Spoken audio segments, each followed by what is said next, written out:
పాత గుంటూరు గొట్టాల road Venkataramana theatre వద్ద 90 లక్షల వ్యయంతో నూతనంగా సీసీ రోడ్డు నిర్మాణం కొరకు తూర్పు నియోజకవర్గ ఎమ్మెల్యే మొహమ్మద్ నజీర్ శంకుస్థాపన చేశారు. అనంతరం ఎమ్మెల్యే మీడియాతో మాట్లాడారు. తూర్పు నియోజకవర్గం ప్రజలకు కావలసిన మౌలిక వసతుల కల్పనే లక్ష్యంగా పనిచేస్తున్నామని చెప్పారు. తూర్పు నియోజకవర్గంలో సుమారుగా 34 కోట్ల వ్యయంతో పలు అభివృద్ధి కార్యక్రమాలు చేశామని చెప్పారు.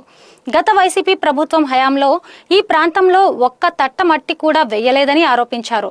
మంచి చేస్తున్న కూటమి ప్రభుత్వాన్ని ప్రజలు అండగా నిలవాలని ఆయన కోరారు. మధ్యతరగతి ప్రజలు నివసించేటువంటి పాత గుంటూరు ప్రాంతంలో దాదాపుగా దశాబ్దాలుగా అభివృద్ధి నోచుకోక అనేక ప్రాంతాలు వెనకబడినటువంటి పరిస్థితులు ఉన్నాయి. ముఖ్యంగా నగరంలోంచి వచ్చేటువంటి డ్రైన్ వాటర్ మొత్తం కూడా ఈ ప్రాంతం మీదుగా అవుట్ఫాల్ డ్రైన్ బయటికి వెళ్ళేటువంటి పరిస్థితులు.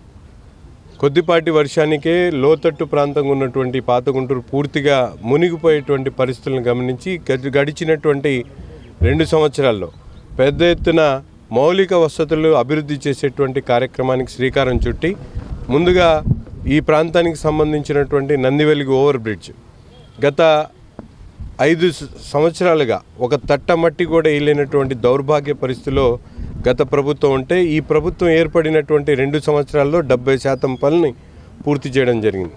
అంతేకాకుండా ఈ ప్రాంతానికి మొండిగేట్ అనేది ఒక శాపంలో ఉన్నటువంటి పరిస్థితులు ఉంటే ఆ మొండిగేట్ వెంటనే దాదాపు ఈరోజు 7 అడుగులు పెంచి అవుట్ఫాల్ డ్రైన్తో పాటు చుట్టుపక్కల ఉన్నటువంటి ప్రాంతాల్లో ముఖ్యంగా జామియా నగర్కి సంబంధించినటువంటి అవుట్ఫాల్ డ్రైన్ కానీ అలాగే ఇప్పుడు ఈ మణి హోటల్ నందివెలుగు బ్రిడ్జ్ దగ్గర నుండి రాజీవ్ గర్గల వైపు వెళ్ళేటువంటి అవుట్ఫాల్ డ్రైన్ కానీ ఇవన్నీ కూడా దాదాపు 8 కోట్ల రూపాయలతో శంకుస్థాపన కార్యక్రమాలతో పాటు పనులు వేగవంతంగా జరుగుతూ ఉన్నాయి.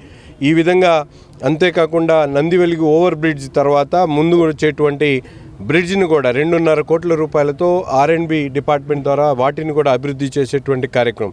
ఈ విధంగా నగరంలో ఉన్నటువంటి డ్రైన్ ఫెసిలిటీస్ అన్నిటి కూడా ఇంప్రూవ్ చేస్తూ లోకల్గా కొన్ని ఇబ్బందులు ఉన్నాయి. వాటిని అన్నిటి కూడా ఒక్కొక్కటిగా పాత గుంటూరు యాదవ్ బజార్ దగ్గర నుండి లాస్ట్కు ఉన్నటువంటి రాజీవ్ గర్గల వరకు ప్రతి ఒక్క ప్రాంతంలో కూడా సిమెంట్ రోడ్లతో పాటు డ్రైన్ని ఒక్కొక్కటి చేసుకుంటూ వస్తున్నాం. తప్పకుండా ఈ ప్రాంతంలో ఉన్నటువంటి ప్రజల అవసరాలైనటువంటి ముఖ్యంగా జయబేరి దగ్గర నుండి నందివెలుగు రోడ్డు మీద ఉన్నటువంటి రోడ్స్ కానివ్వండి, లైటింగ్ కానివ్వండి, ఇవన్నీ కూడా రాబోయేటువంటి 6 నెలల లోపల దీన్ని శ్రీకారం చుట్టి పూర్తి స్థాయిలో అభివృద్ధి చేస్తామని చెప్పి కూడా ఈ సందర్భంగా తెలియజేస్తూ నగరంలో ఈరోజు పారదర్శకంగా జవాబుదారీతనంతో పనిచేస్తూ ఉన్నాం.